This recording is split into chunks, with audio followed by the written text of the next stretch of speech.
cambiemos el tema, nos vamos a meter en política, en la política interna, en lo que está sucediendo en Venezuela, en la cantidad de presos políticos, en los problemas que sigue viviendo el venezolano de día a día. Está con nosotros a esta hora y le damos la bienvenida a Catherine Romero, ya familiar de Williare Chirinos, de 28 años, que fue deportado a El Salvador el pasado 14 de marzo y está con nosotros para hablar de este tema. Catherine, bienvenida, buenas tardes, ¿cómo te va?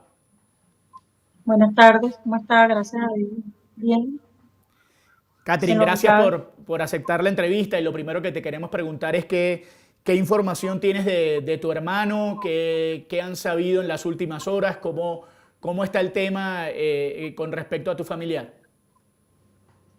Bueno, de verdad, no, hasta los momentos no hemos sabido nada de él. Desde el 14 de marzo que fue trasladado a El Salvador y hoy tiene 84 días y no sé nada. De verdad, no sé nada. No sé si está bien de salud, no sé. Solo que sé que está en El Salvador porque lo vi en un video que lo bajaron allá. En Sí, principio, Catherine. Catherine, y ya te doy Santi para que le preguntes a Catherine. En principio, Catherine, ustedes no tienen la confirmación real de que él esté en El Salvador. Ustedes lo vieron en un Sí, video, pero a partir de ahí no saben más. así es. La última llamada que nosotros tuvimos con él fue el 14 de marzo, que él nos llamó y nos dijo que lo iban a deportar a Venezuela, que le habían hecho firmar un papel de deportación. Y el día lunes, después que pasó lo del 14, el día lunes nos dimos de cuenta por las listas que salía su nombre y un video donde lo vimos a él como lo llevaban con la cabeza agachada, amarrado de manos y pies y lo llevaban empujado como si fueran criminales. Y sé que está en El Salvador porque yo vi a mi hermano, yo lo reconocí. Y también lo vi hace como 15 días que subieron un video que entró un congresionista a la cárcel Secó y lo vi él haciendo la señal de auxilio y pegando gritos por los ayudantes. Sin duda es muy difícil para ustedes como familia tener solamente estas dos comunicaciones, como le explicabas, a través de dos videos y sin ningún mayor información. Cuéntanos de tu hermano, qué hacía, qué pasaba o digamos cómo fue ese proceso de detención, porque hemos visto múltiples denuncias de irregularidades en estas deportaciones masivas y más a quienes son enviados en El Salvador. Cuéntanos un poco, Catherine, de tu hermano, qué hacía antes de ser enviado allí a ese país. Bueno, mi hermano se fue de Venezuela en el 2017. En el 2017 él estuvo 3 años en Santa Marta.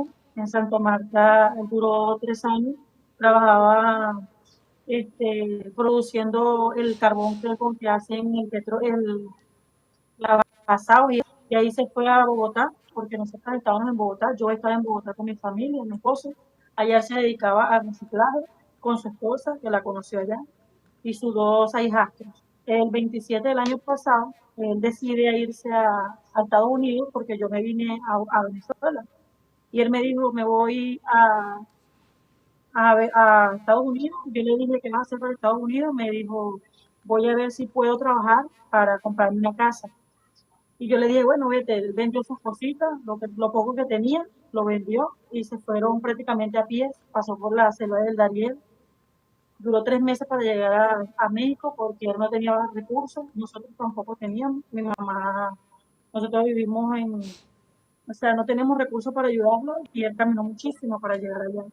Después llegó a México y allá a él se consiguió con personas muy buenas mexicanas, le ayudaron a hacer una barbería de tabla, le regalaron una silla, le regalaron máquina porque mi hermano es tatuador y él es barbero.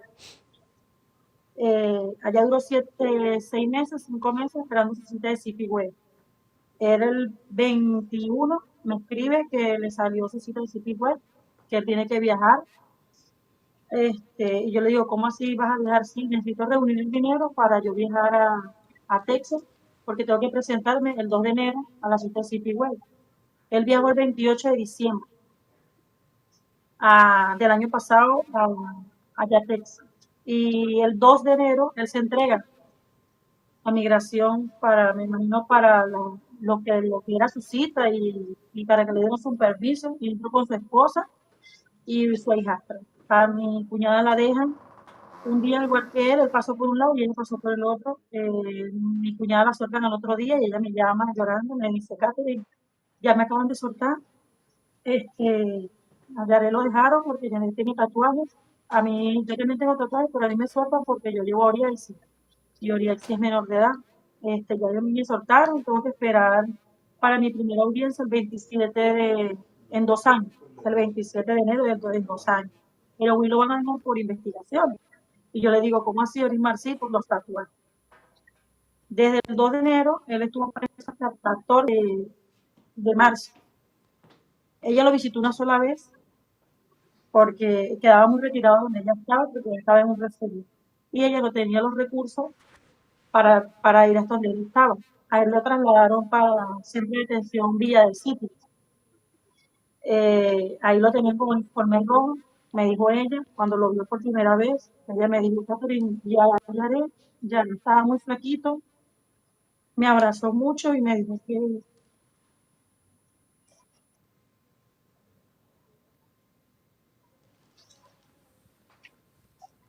no iba a aguantar eso.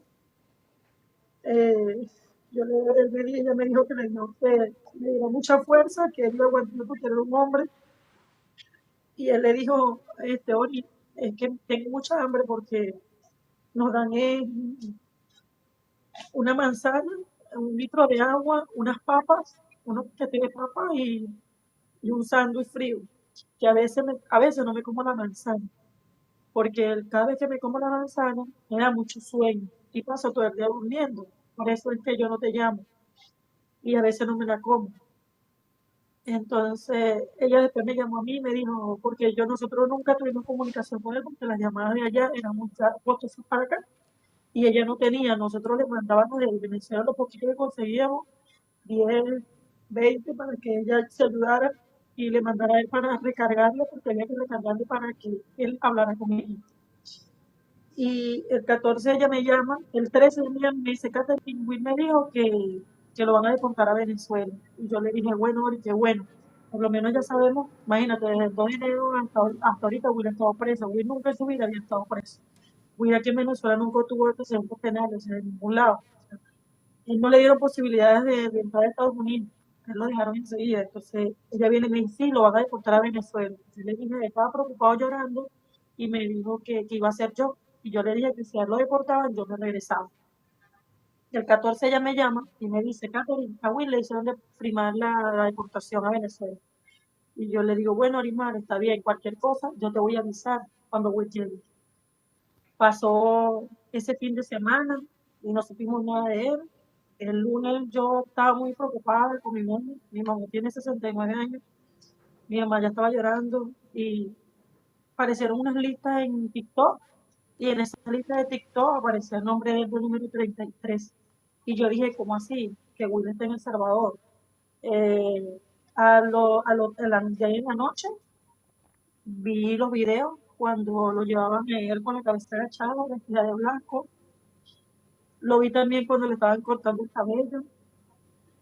Y eso para nosotros fue horrible porque mi hermano nunca tuvo problemas aquí en Venezuela con nadie. Tenemos los antecedentes penales de él. Eh, Nunca, mi hermano, su primera máquina de tatuar la hizo artesanal, con un carrito control remoto. Él lo desarmó y hizo su primera máquina con una punta de bolígrafo. Y así se ganaba su vida, afeitando, tatuando en México, en Colombia, en Bogotá, cuando reciclaba. Él le enseñó a mi hija a tatuar. Mi hija tiene 17 años y mi hija tatúa. Entonces yo le enseñó. Mi hermano no tiene hijos, es el único hijo varón de mi mamá, mi único hermano. Ya hoy tiene 84 días, no sabemos nada de él, no sabemos cómo está de salud y nos preocupa mucho eso. Mi mamá estuvo enferma, le dio neumonía, de solo pensar de no verlo, eso está horrible. Ayer hicimos una Te vigilia en entendemos. Caracas, ayer hicimos una vigilia en Sí, Caracas, en la ONU, porque con ayer fue la cuarta carta que le dimos y no hemos tenido respuesta de la ONU. No salen a decirnos nada, solo que hay que esperar. ¿Y hasta cuándo vamos a esperar? Van 84 días sin escucharlo, sin saber cómo está su situación de salud, nos preocupa. Ya se murió una señora de tristeza de no ver a su hijo y ya no queremos más sufrimiento, pues, porque es duro uno comer y acordarse de sus familiares, todas esas mamás llorando por sus hijos. Yo soy madre de 4 niños y yo me preocupo, imagínense esas personas que están pasando por esa situación. Son 252 venezolanos, 252 madres que sufren todos los días por sus hijos. Y de verdad no es justo.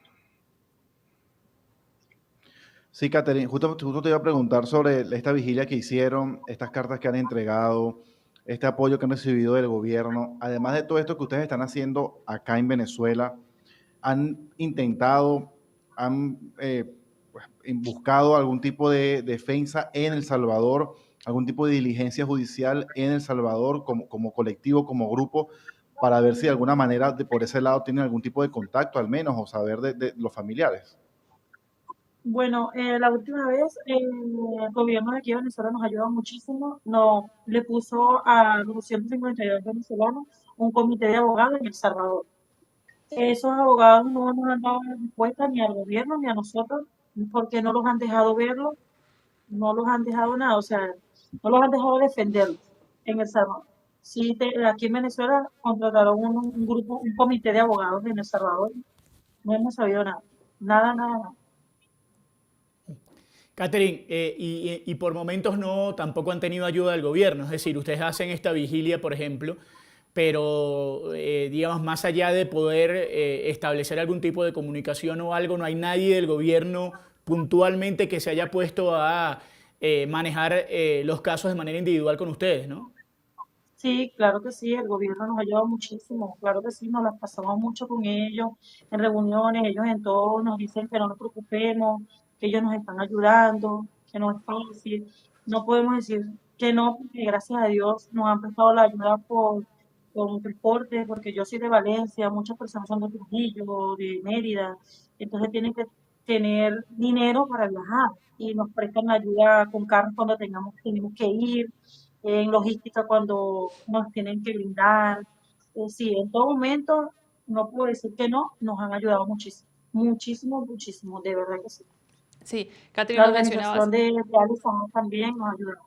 Sí, nos mencionabas justamente en medio de esas labores de estarse moviendo de ciudad a ciudad para tratar de enviar este mensaje y pedir ayuda por sus familiares que ya han hecho varios plantones. ¿Qué sigue entonces, además de llamar la atención de diferentes organismos internacionales, del gobierno de El Salvador? ¿Qué sigue entonces desde estas familias que ustedes han estado como cada día intentando no solo, digamos, saber de sus familiares, sino también un eventual regreso a Venezuela, pues para que estén mucho más cerca de ellos? ¿Qué sigue en medio de esta lucha de ustedes como familia?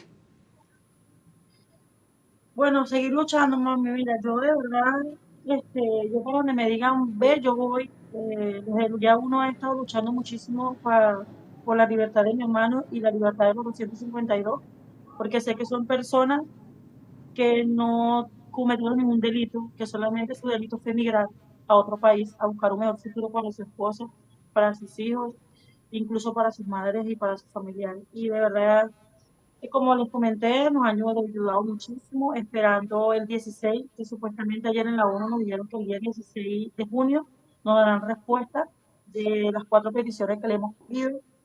Hay que esperar hasta el 16 para ver cuál es la respuesta de la ONU, eh, esperar cuando nos llamen en Caracas a cualquier reunión. Si nos han ayudado muchísimo, de verdad, no puedo decir que no. Hemos estado en entrevistas con Diosdado Cabello, con el presidente Maduro. Ellos en todo momento nos han apoyado y nos dicen que ellos van a regresar, que es un proceso duro, que hay que tener paciencia y hay que tener fuerza. Es lo importante. Y confiamos en Dios. Yo Eh, confío en Dios. Mi hermano va a regresar. Ojalá y así sea próximamente. A la ONU exactamente, ¿qué le están pidiendo? En estas 4 cartas en específico, ¿qué le piden? Bueno, la primera petición que se le hizo fue un pronunciamiento, una fe de vida de los 252 venezolanos que no nos han dado. O sea, no sabemos nada. 84 días sin escucharlo. sin saber que estén bien, sin que ellos, el presidente Bukele salga y nos diga los 252 venezolanos están bien, nada. O sea, lo que siempre le hemos pedido en todo momento es una fe de vida de los 252 venezolanos que tienen secuestrados, porque no están presos, están secuestrados, porque ellos no cometieron un delito, él los cambió. Trump le pagó a Bukele por nuestros familiares y nos dijo en una entrevista en estos días que puso que nosotros éramos carroñeros, se llama carroñeros él, que cambió a los familiares por dinero y se creen y cristianos. Y Dios no le agrada nada de eso, ¿sabes? Catherine, ninguna de esas personas que está contigo en las vigilias, ninguna de esos familiares de los más de 200 detenidos, ninguno de ustedes sabe nada de sus familiares, es decir, no hay ninguna persona en ese grupo que haya tenido al menos alguna certeza de que sus familiares están bien, de que sí están en El Salvador, de que no están en otro lado, ninguno de ustedes. No, nada, ninguno. La única fe de vida que tuvimos fue la esperanza que vi y que tuvimos todas y muchas, porque no todas, fue en verlos en el video cuando entró el contencionista, que ellos salieron pidiendo ayuda. Es la única pista que tenemos de que ellos están vivos, pero no tenemos más ninguna porque ninguna hemos tenido comunicación con ellos, ninguna. Sí. Catherine, yo te quería preguntar, tú nos comentabas que tú estabas junto a tu hermano en Bogotá antes de que él decidiera Sí, irse a Estados Unidos y tú venirte a Venezuela. ¿Tú por qué decidiste regresar a sí. Venezuela luego de haber emigrado quizás 4 o 5 años antes? ¿Qué te motivó a regresar?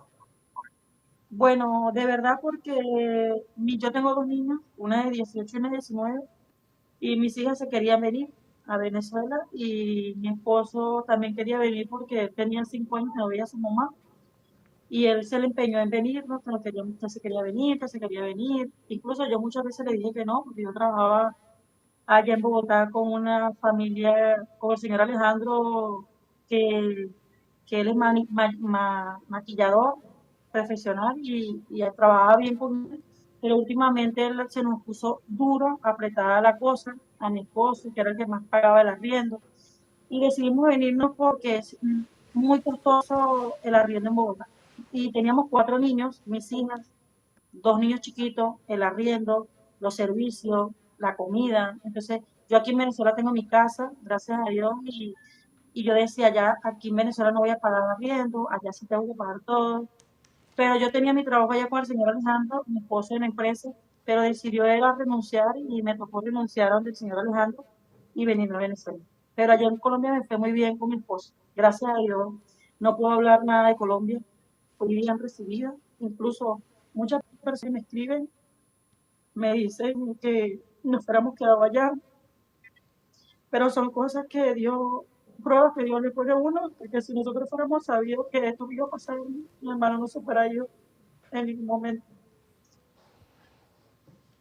Sí, sin duda es una situación muy complicada. Gracias antes, Catherine, por darnos este espacio, por compartirnos su testimonio. Pues digamos, tratamos de sumar como un granito de arena en medio de la difusión de esta situación que están pasando las familias venezolanas con quienes han sido deportados a El Salvador sin ninguna información y sin ninguna justificación real en este proceso. De nuevo, gracias por habernos acompañado y estaremos muy pendientes del caso de su hermano y también de todas las labores que ustedes vienen haciendo día a día ante el gobierno, ante los organismos internacionales, pues con el fin de que estos ciudadanos venezolanos puedan regresar a su país o al menos reencontrarse con su familia lo más pronto posible. Gracias de nuevo por estar con nosotros.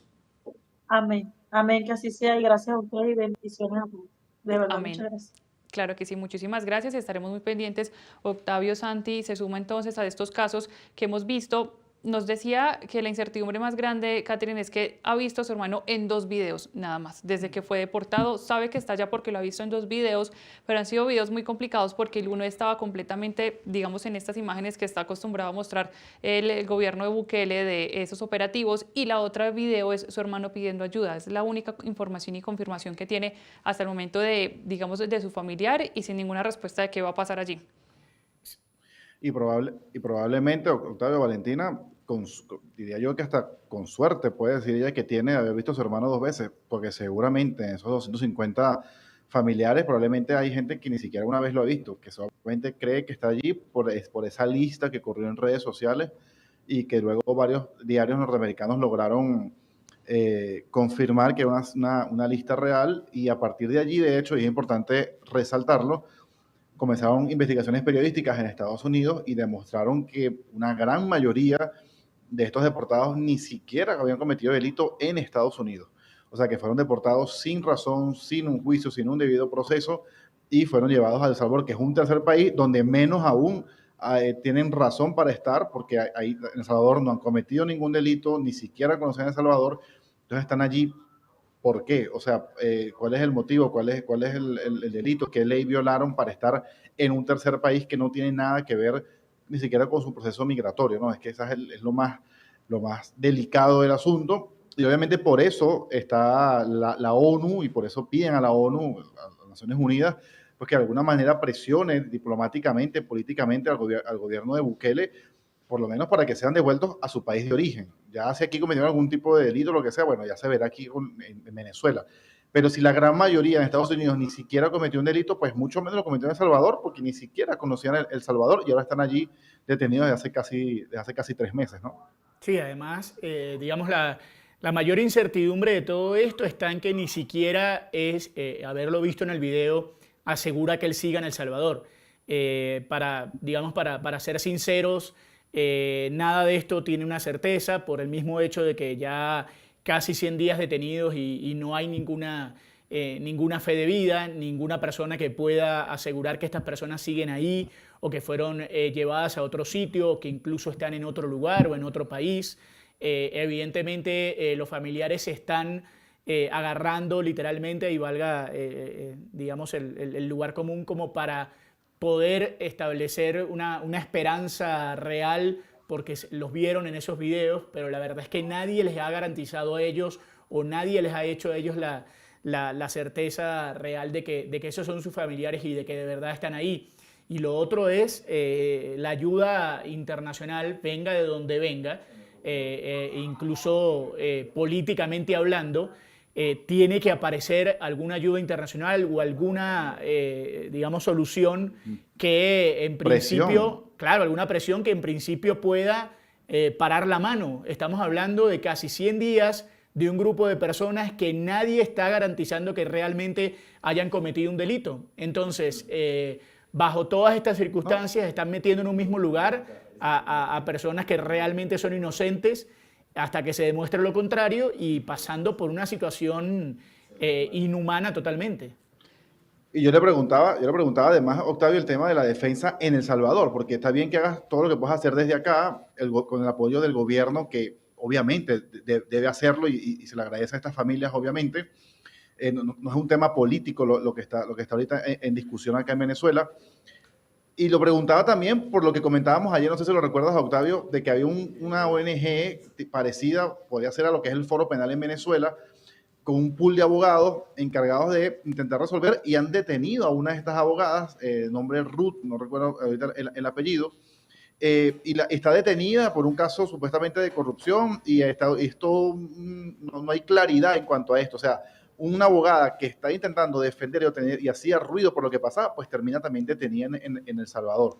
Sí. Una situación bien compleja, bien oscura, yo diría que es como la palabra que más se acerca. Hay mucha oscuridad alrededor de todo este tema, y definitivamente esas personas en El Salvador no han cometido ningún delito. Yo diría que es lo más grave, es eso. O sea, puede ser que algunos hayan cometido algún tipo de infracción, delito, alguna falta en Estados Unidos, quizás tampoco es razón para haber hecho lo que se hizo. Pero en El Salvador, donde están detenidos, porque están en un tercer país detenido, un país que probablemente ninguno de ellos ni siquiera conocía, ¿no? Sí, la abogada Ruth López es la que tú mencionabas, Santi, que digamos además de haber acompañado a todos estos migrantes, pues también era defensora de derechos humanos y se encargaba de hacerle mucha oposición al gobierno de Nayib Bukele, y finalmente por el momento seguirá detenida mientras avanza el proceso en su contra, ese juicio que se suma a las diferentes represiones que tiene ese gobierno de El Salvador, y como tú lo decías, no hay ninguna justificación para que estén allí. Finalmente hace parte de ese juego de poderes que tienen Donald Trump y Nayib Bukele, sin importar que sean humanos, seres humanos los que están trasladando de lugar a lugar y sobre todo aislándolos completamente de sus familias o de cualquier defensa pública.